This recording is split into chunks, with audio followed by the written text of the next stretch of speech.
Hello everyone, this is Amin from Amin's IELTS Institute. আজকের এই ভিডিওটি মূলত স্পাউস ভিসায় যারা ইউকে যেতে চান তাদের জন্য, অর্থাৎ life skills A1। IELTS life skills A1 নে আপনারা জানেন যে চারটি ফেজ থাকে সাধারণত, যেগুলো phase 1A, phase 1B, then phase 2A and 2B। তো যারা সম্প্রতি পরীক্ষা দেওয়ার কথা ভাবতেছেন তাদের জন্য কিছু কমন টপিকস আজকের এই ভিডিওতে আলোচনা করব। এবং আপনি যদি সম্প্রতি পরীক্ষা দিতে চান তাহলে অবশ্যই এই টপিকসগুলো পর্যাপ্ত প্র্যাকটিস করে পরীক্ষায় গেলে হয়তো আপনি সাবলীলভাবে এবং সহজেই পরীক্ষায় উত্তীর্ণ হতে পারবেন। চলুন দেখে নেই। ফেজ 1A আপনার পার্সোনাল ডিটেলস, যেগুলো আপনার নাম, আপনার সারনেম স্পেলিং করা, তারপরে আপনার ন্যাশনালিটি, এগুলো নিয়ে জিজ্ঞাসা করতে পারে। People who live near you, that means আপনার আশেপাশে যারা বসবাস করে তাদের নিয়ে আপনি কথা বলতে হবে, অর্থাৎ আপনার নেইবার্স। দেন হাউজিং, আপনার লিভিং প্লেস, আপনি কোন ধরনের জায়গায় বসবাস করেন। অ্যান্ড দেন আছে আপনার হোম টাউন, আপনার শহরের কোন জায়গাটা আপনার ফেভারিট, শহরটা কিসের জন্য বিখ্যাত। দেন আছে মর্নিং অ্যাক্টিভিটি, সাধারণত আপনি কখন ওয়েক আপ করেন, তারপরে আপনি কি কখন ব্রেকফাস্ট নেন, আপনি মর্নিং ওয়াক করেন কিনা, ইত্যাদি ইত্যাদি। তাছাড়াও আরও অন্যান্য টপিকস আছে।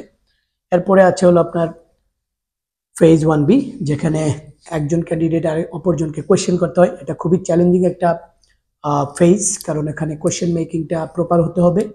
আপনি ভালো করে অবশ্যই কোয়েশ্চেন মেক করার যেই ওয়ার্ডগুলো আছে, WH ওয়ার্ড বলেন, অক্সিলারি ওয়ার্ডগুলো বলেন, এগুলো ভালো করে জেনে দেন আপনি এই কমন টপিকসগুলোর উপরে কোয়েশ্চেন মেক করতে হবে। উইকেন্ড প্ল্যান খুব আপনার।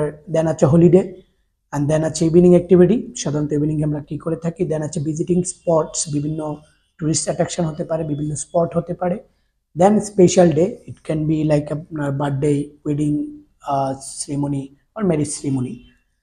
এরপরে আসেন ফেজ 2A, যেটা যেখানে আপনার 1 মিনিট একটা লিসেনিং থাকে, অর্থাৎ আপনাকে 3টা চিত্র দেওয়া থাকে, 2টা চিত্র আপনাকে আইডেন্টিফাই করা এবং ওই চিত্রগুলো থেকে 2টা করে কোশ্চেনে অ্যান্সার দিতে হয়। এগুলোর মধ্যে অবশ্যই আমরা দৈনন্দিন জীবনে যে টপিকসগুলো বা বিষয়গুলো নিয়ে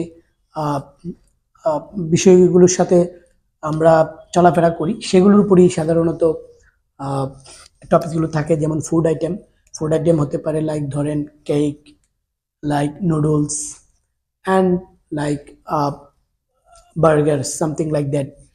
ইভেন অ্যানিমেল টাইপ হতে পারে, ডিফারেন্ট টাইপস অফ অ্যানিমেল আছে, অ্যানিমেলের লিসেনিং আপনার আসতে পারে। গিফট, প্রেজেন্ট, চকলেট বলেন, দেন আপনার ফ্লাওয়ার বলেন, বুকস বলেন, or ক্লোথস। দেন অকুপেশন, বিভিন্ন অকুপেশন নিয়ে আসতে পারে, সায়েন্টিস্ট, দেন আসছেন আর্টিস্ট, দেন আপনার বার্বার। সো এরকম অকুপেশন নিয়ে আপনার লিসেনিং আসতে পারে।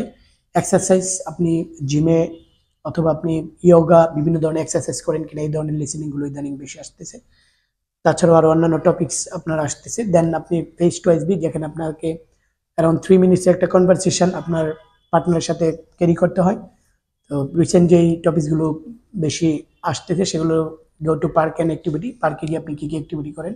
বার্থডে আছে, শপিং আছে, বাইং থিংস অর গুডস আছে, bedroom or your favourite room. তাছাড়াও আরও অন্যান্য টপিকস আছে। প্রত্যেকটা টপিকস সম্পর্কে আপনি বিস্তারিত ভালো করে জানতে হলে অবশ্যই আপনি পর্যাপ্ত মক টেস্ট দিয়ে যাবেন, অথবা particular IELTS life skills A1 কোর্সটা যারা স্পেশালিস্ট আছে তাদের কাছে করে আপনি সহজেই পরীক্ষায় উত্তীর্ণ হতে পারেন। আদারওয়াইজ আপনি যদি শুধু পরীক্ষায় দিতে থাকেন, আপনার টাকা বা মানি ওয়েস্ট করবেন। সো এই ধরনের ওয়েস্ট অ্যাভয়েড করার জন্য অবশ্যই আমি আপনাদেরকে সাজেস্ট করব একটি ভালো জায়গায়, ভালো প্রতিষ্ঠানে আপনি আপনার কোর্স এবং পর্যাপ্ত মক টেস্ট দিয়ে আপনার পরীক্ষায় যাবেন। Thank you very much for watching this video.